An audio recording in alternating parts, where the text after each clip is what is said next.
Hoy van a comenzar a salir los resultados finales de las elecciones del domingo pasado. Y ya tenemos aquí con nosotros a Roy Campos, presidente de Consulta Mitofsky, y a Francisco Abundis, director adjunto de Parametría. Roy, Paco, muy buenos días. Encantado que estén aquí con nosotros.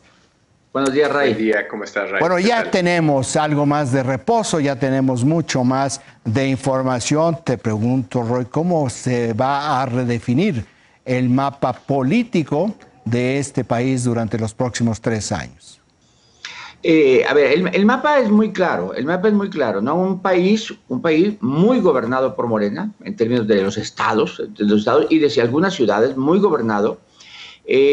Una ciudad de México con mucha oposición al gobierno actual, con mucha oposición a Morena, que también importa, es una ciudad, sí pesa la ciudad en términos del mensaje que manda, pero también hay que redefinir la sociedad, cómo se va a redefinir, porque le están tratando de redefinir, ¿no? Va a haber un aprovechamiento del discurso, hay que diga, le hizo daño al presidente, le dolió al presidente, el presidente se lanzó contra la clase media, y creo que vamos a ver nuevos intentos, o muchos más intentos de aquí a marzo, por ejemplo, de polarizar en torno al presidente. Yo creo que sí nos esperan momentos de división geográfica y de división discursiva. Oye, Paco, ayer vi de un experto o de un estudioso en las redes sociales precisamente la votación por secciones en toda la zona, toda la Ciudad de México, y ya cuando uno ve por secciones la votación, pues se da cuenta de que no es una división como el muro de Berlín, como hay estos memes, sino es algo mucho más complejo, porque está mucho más extendido. No es algo que realmente divida, sino que es, decía yo, mucho más, que hay que estudiar muchísimo, de una manera mucho más amplia. Hay que ver esta parte de las secciones, pero sí hay algo que me llama la atención, y es en esta parte de la zona metropolitana de la Ciudad de México y varias capitales importantes en el país que votaron en contra de Morena. ¿Tú pensarías, Paco, que hay una especie de rebelión de las zonas urbanas? No sé si las zonas urbanas en general, sino de algunas colonias dentro de esas alcaldías, que parece que fue lo que definió más. Por ejemplo, dos casos que de hecho tú los describes en un artículo, Ray. El caso de Miguel Hidalgo y Álvaro Obregón. No es solamente la victoria de la oposición a Morena lo que llama la atención ahí, sino la magnitud. Es decir, ambas es una relación 2-1, es casi 60-40, digamos, la oposición.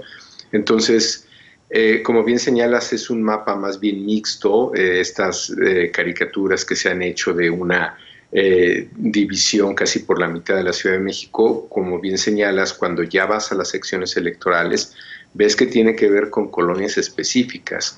Y lo interesante también de este análisis es que buena parte de lo que parece explicar lo que sucedió el domingo en la ciudad no solamente es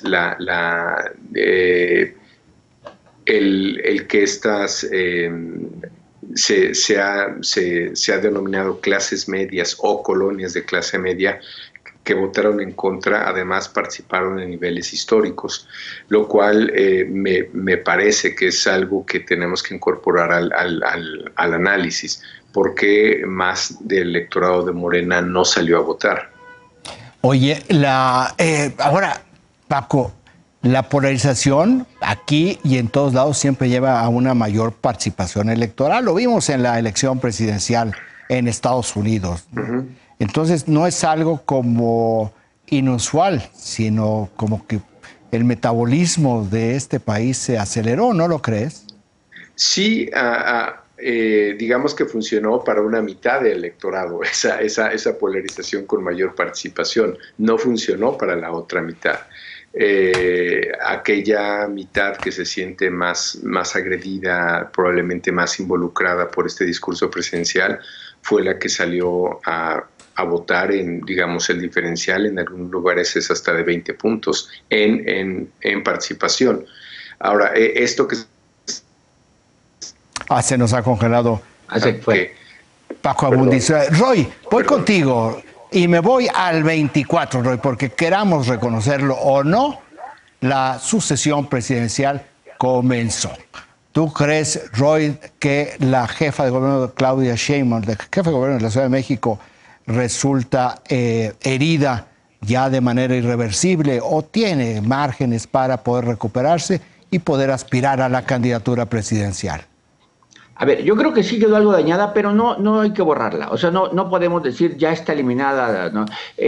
A ver, en 97 inició la campaña presidencial y teníamos a Fox a la vista y estaba la Bastida, ya varios. En 2003 también inicia otra, en 2009 inicia otra, en 2015.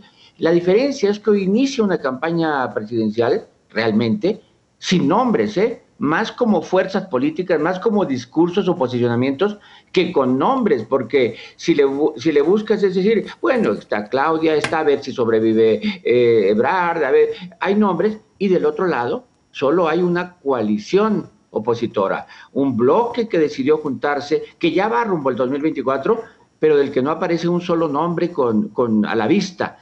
Entonces, la gran diferencia en otras ocasiones es que arrancamos al 24 con los caballos, pero sin los jinetes, ¿no? Ya están ahí listos. Oye, Roy, pero a ver, déjame regresar a la parte de Morena. Durante largo tiempo se ha discutido en la prensa, en las columnas políticas básicamente, que Claudia Sheinbaum va a ser la candidata del presidente López Obrador. Hay una enorme cercanía, una vieja relación política, sí, profesional, de una enorme lealtad por parte de la jefa de gobierno, que es algo que hemos visto, aprecia enormemente el presidente de la República. Tú mencionas a Marcelo Ebrard, lastimado por el tema de la línea 12 del metro.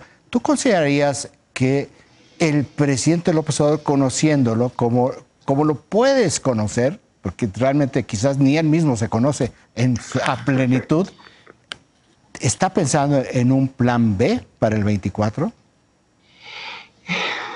Yo creo que ellos siguen siendo las dos figuras, una más lastimada que otra. La línea 12 lastimó más a Marcelo. Y la fuerza de Claudia, fíjate nada más, la fuerza de Claudia, interna podría ser su cercanía con López Obrador, pero externa es dar esa imagen de incluso estar arriba de las instrucciones de los demás. Hago cosas por mí misma. El asunto como del cubrebocas, cómo atendió la pandemia, era distinto al que lo atendía el país. Esa lejanía con las decisiones de López Obrador también le daba su fuerza. Bueno, creo que las ha perdido últimamente. El asunto del bloque, del muro contra las mujeres, el asunto de muchas cosas ha ido perdiendo esa autonomía de decisiones, y entonces va a tener que arrastrar en el 24 también las campañas contra López Obrador, que podía haberla saltado. Creo que ha perdido fuerza, pero no está descartada. Todavía tiene elementos, instrumentos para salir adelante. Paco, ¿tú crees que la elección presidencial en el 24 está abierta?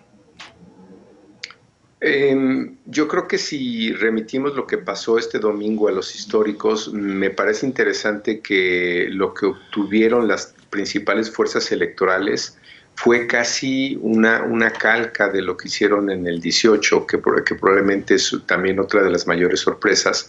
Es decir, en el agregado, ese 18-19% que obtuvo Acción Nacional fue lo que obtuvo en el 18. El PRI en todo caso está un poco mejor, está un punto por arriba.